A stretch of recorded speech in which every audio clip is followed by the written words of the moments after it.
Be committed to love and unity in the house. Love and unity in the house. Don't be an agent of discord and division. Don't be an agent of discord. Don't be an agent of division. Psalm 133 verse 1 to the end. 133. He said, behold how good and how pleasant it is for brethren to dwell together in unity. It is like the precious ointment upon the head that ran down upon the bed, even Aaron's beard, that went down to the skirts of his garment, as the dew of Hammon, and as the dew that descended upon the mountains of Zion. For there the Lord commanded the blessing, even life forevermore. Finally, Romans 16:17, he said,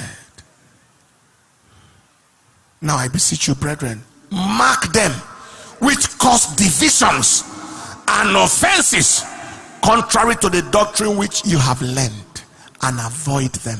Avoid them. Avoid them. Avoid them. Don't tear down what God is building, otherwise God will tear you.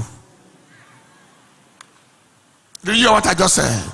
Don't tear down what God is building so that God does not tear you. Don't be an agent of conflict and division and crisis. You spoke here, you spoke there, you jammed two people's heads. You lied against the person and so on and so forth, and the person had to leave church. God will hold you responsible for any soul you send away from church. He will hold you responsible for anyone you send to hell. You will follow them there. Am I communicating? Don't let the devil use you to scatter when God is gathering. We are laboring together with God, spending time, energy, resources, everything for God to build. Don't let the devil use you to scatter. Some of you may need to ask God to suture your lips because of loquaciousness, excessive talk, talkativeness. Here, there, here, there, here, there, here, there. High frequency talk.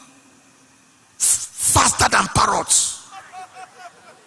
Just calm your life down so you don't ruin your destiny. Just do the things that foster building in the house. Be a peacemaker, not a crisis bringer. Stand up on your feet.